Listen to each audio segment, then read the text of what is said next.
Back in the 90s, THC was 3 to 7%. If you had that, you had some fire. Now, this THC is 30%, 50%, 80%, 90% high concentrate. You put that on the adolescent brain that is still developing, it makes it very challenging to be responsible and take care of your business. My name is Keith Hayes. I'm the Director of Recovery at 5280 High School. I get to show up every day and support these kids and help them recover from the disease of addiction. Ever since the first time I smoked cannabis, I was just stuck. That's really all my life started becoming, was just the next smoke, the next joint, the next Benjamin hit. I lost a lot of motivation. I was just a stoner. I definitely had cannabis use disorder.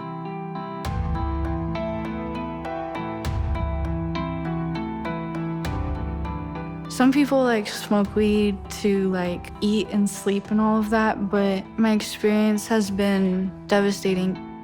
A year smoking weed and getting high concentrated bud, wax, and carts and all of that, I actually developed a eating disorder. I couldn't eat when I was high, but I couldn't stop smoking weed.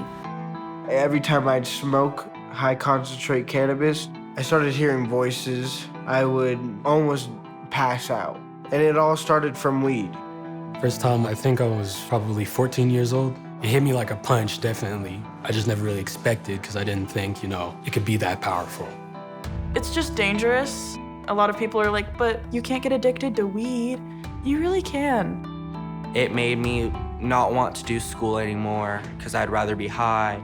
It separated me from actually being able to learn. And really, honestly, I don't remember much of it because I was just too out of it. It may seem like it's just once or just weed. It's not. We have seen teenagers that have gone into psychosis directly connected to high-potency THC usage. It's no longer just a gateway drug. It is a drug. There's a whole lot of different high concentration cannabis products. Dab pens, Diamonds, Edible, wax, shatter. the Benjamin Franklin, Little gummies, but they send you to a whole nother world. There's Play-Doh type of wax. Penny Hana. My friend made that one up. Even the bud, the flower, is 30% THC. You're gonna take that first puff, you're gonna feel very euphoric, very like you're the man or the woman, but really it just sends you down deep into a hole. Deeper you go in that hole, the harder it is to get out of. Has your school or work life become unmanageable? Are you smoking THC just to be able to sleep? Are you using THC just to be able to eat? Are you using THC to cope and deal with life because you feel like it relaxes you? Once you start using THC, can you stop?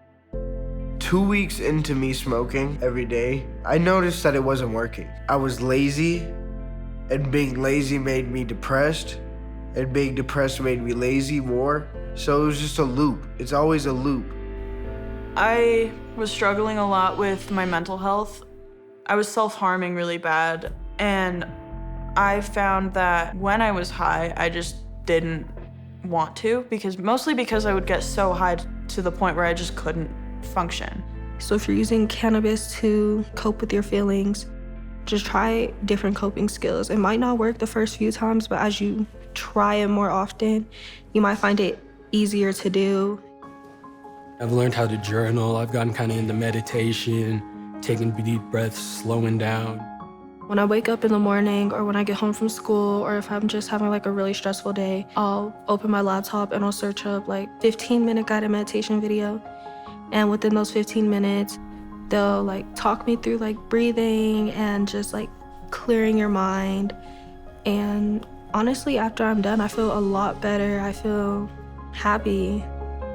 I like to draw a lot. I love drawing. I really only know how to draw cats, because cats are my favorite thing ever. I love cats so much. I'm a crazy cat lady at the age of 17. It's awesome.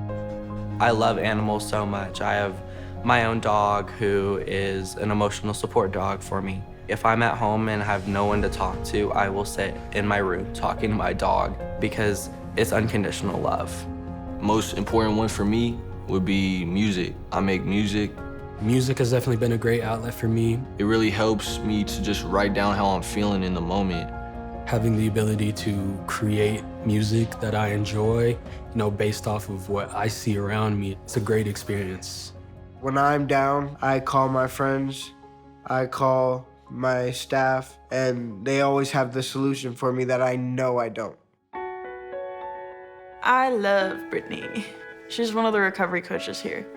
When you're having a hard day and you need to talk to her, she's like the perfect mixture of like tough love and being like really sweet.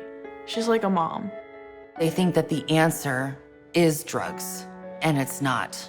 It's taking those different coping mechanisms and just remembering that like in that moment when I feel like nothing is gonna help me feel better, I remember I can do this. I had a student from Texas actually.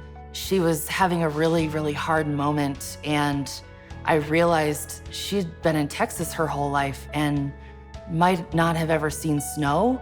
So I pulled her out of class and I took her outside, and she just stood there and she just stared at the snow.